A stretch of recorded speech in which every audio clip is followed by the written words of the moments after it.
नमस्कार ब्रह्मांड खबर को आपण को स्वागत।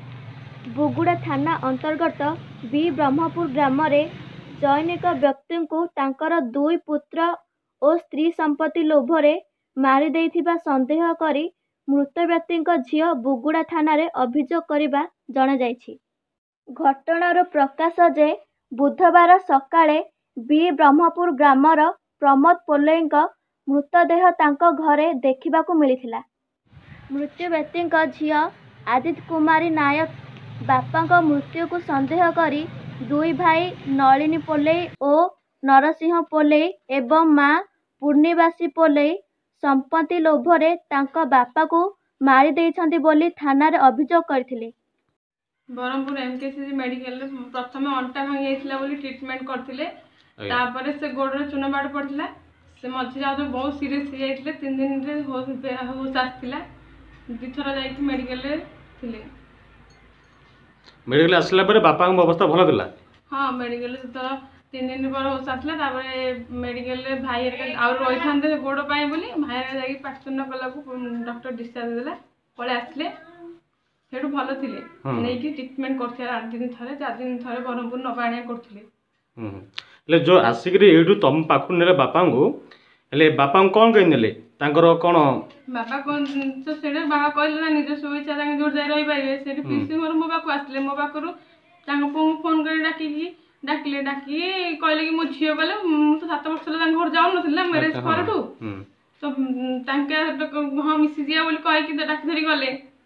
तो आगरू पुलिस स्टेशन थरे जे बाबा एडू गला पर कोन हेतला मु सेडा जानी। सेकेंड टाइम जो पुलिस मेडिकल आसला पर पुलिस स्टेशन को डाकी बाबा आसिया पाई बोली घर को आसिया बोली कहले जे भाई पुलिस स्टेशन को जाइथिले। तो सेठी बाबा पुणी मना कले कि मु घर को जीविनी पीसी घर रही। तो सेठी भाई कौन छिड़ेले कि मम्मी की पेंशन दिया जाऊ बाबा को आउ बिल बाड़ी थ्रो ताके निजे बिकी पारे कि बंधा रखिपारे कि गाड़ी बिकी पारे कि बंधा रखिपारे जहाँ पेंशन आए मम्मी की देवे आउ जहाँ निज जहाँ पाइले ट्रीटमेंट हेबे।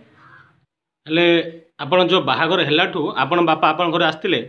मो बाबा मैरिज कलाठू बाबा मो घर को आसनथिले कि हमर केही भी आसनथिले। मो निजे इच्छा मैरिज करछि बोली। तो एबे बाबा पीसी घर गले तापर मो पाखु आसले। तो सेते बाबा कोन दे देबे कोन करी बोली संपत्ति भाई माने नै गले बाबा मासी की तापर मारथिबे कोन करथे सेडा मो संदेह करछि मु भी निजे नै जाननी। जो आपण को बापार घटना घटला एतिपति आपण का संदेह करछंती। पीसी घर आसथिले भलो है कि मो पाखको मो पाखरे भी कथाबार्ता जेमती ताके जेमती थिले सेमिति थिले। तो घर गला परे कोन हला मु जाननी मु तो मु संदेह करछि जे कोन हेथियो बोली। एतिरे के माने का संदेह करछंती भाई मां को।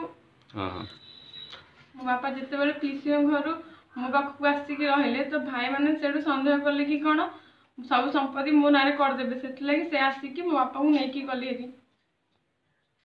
आदित्य तांकर अभियोग रे दर्शाइछन्ति जे तांकर दुई भाई ओ माँ मिसी बापा को बहुत हैरान करबा सह मारपीट करथिले। एहा आगरु एही दुई भाई एवं तांको स्त्री संपत्ति पाए प्रमोद पोलेई को अति निर्मम भावे आघात करबा जोगु एने आगरु मध्य थाना रे अभियोग निजे प्रमोद पोलेई करथिले एवं एही अभियोग को से समय थिबा थाना अधिकारी रामचंद्र विश्वाल समाधान करथिले। पुओ माड मारी प्रमोदंक गोड़ भांगी थिबा जोगु थाना अधिकारी पुत्र और स्त्री को तागिद करी सेवा सूत्रा करबा पाए कहिथिले। परिवार लोकंक ठारू सठिक चिकित्सा न पाइबा जोगु हातीओट ग्राम को जाई पीयूसी घरे रही चिकित्सा हेउथिले।